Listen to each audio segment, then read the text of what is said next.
Hi, welcome to day one of Leadership Ethics.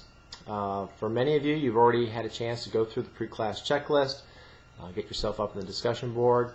For those of you who haven't, one of the things that you'll want to do is you want to check out the video that's directly below this embedded video in the video archives. That's our pre-class introduction that came out a week ago, as well as to look at the pre-class checklist, which you can find for a limited time still on the main website, and then after that time you'll see it in the course outline or calendar of events. So for today, just to get started, we have quite a few things to do just to get yourself set up for the semester and to learn a little bit about what types of resources will be available to you. I've created a screencast which is listed under day one, which just gives you a tour of the web page so you can get a feel for what some of the different resources are here on this website and how we're going to use the website to interact with each other and to interact with the material. I've also created a screencast for how to use the ERIC database in the University of Arkansas's online library system, because a lot of you are not only taking this class because of time but also because of distance. It's important to be able to learn how to use the library without actually coming to the physical building. And there are a couple times during this class, and in all of the classes I teach, where I'm going to ask you to go to the library system and pull some articles. So, in fact, the screencast that I'm using to explain how to do that, actually as the example I use is one of the articles that you will be pulling from the library system for this class. If you haven't registered for the discussion group, now's the time to do that. There's a hot link to the discussion group. Keep in mind that you're going to have to send me a request to join based on the invitation that I sent out, and there'll be a little bit of a delay because I have to accept that request before you can join the discussion group. And then today I have a post which is just an introduction, just like an in-class first day. We want to get to know each other a little bit. So I'm asking that everybody join the discussion group, and by 10 a.m. Today, post your introduction by hitting reply to the introduction thread that I've already begun. And then sometime after 10 a.m.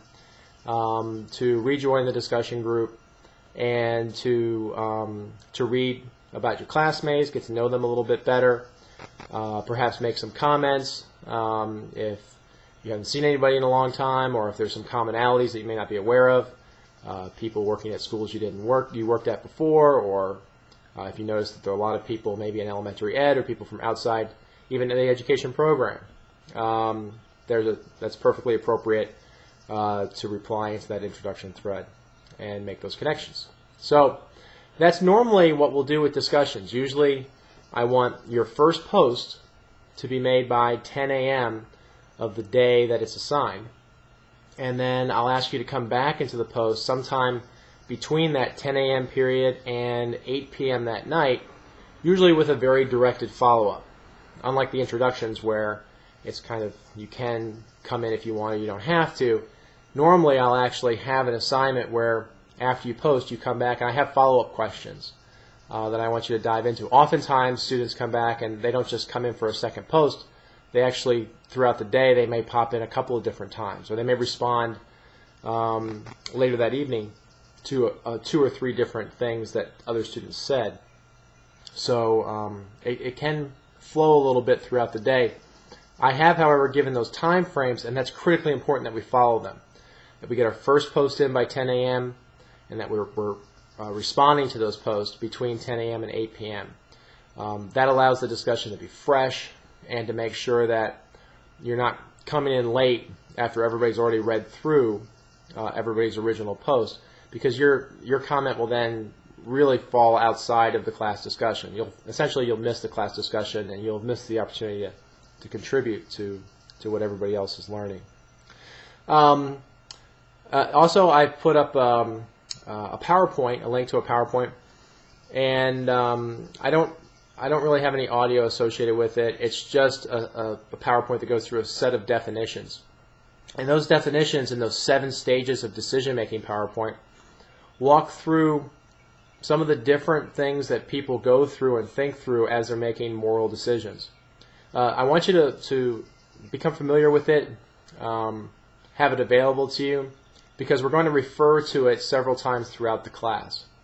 And I will give a more formal introduction to it, and I'll talk you through those 7 stages and some of the other definitions, some of those other terms that I lay out there in the very beginning. But I just wanted you to be familiar with it and be familiar with the terms, so that when we do start to have that conversation, and we will in day 4 actually, in our Illuminate session, we'll begin to refer to that PowerPoint a little bit. I don't want it to be the first time that you've heard those words or seen it. And then the other thing I want you to do today is start making contact with the classmates that you're going to be interviewing. So, if you look ahead on the website, you'll see in day 2, you're going to be doing a practice session of your interviews. And these interviews are going to be part of a larger project we're doing this semester.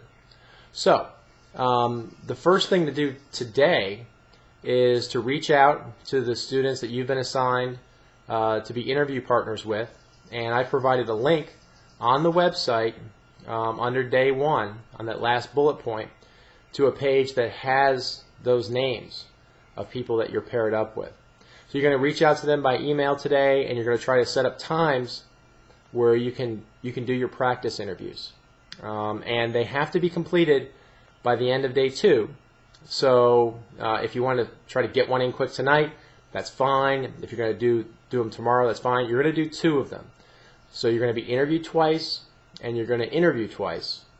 And you're going to do them in 2 separate Google video chat sessions.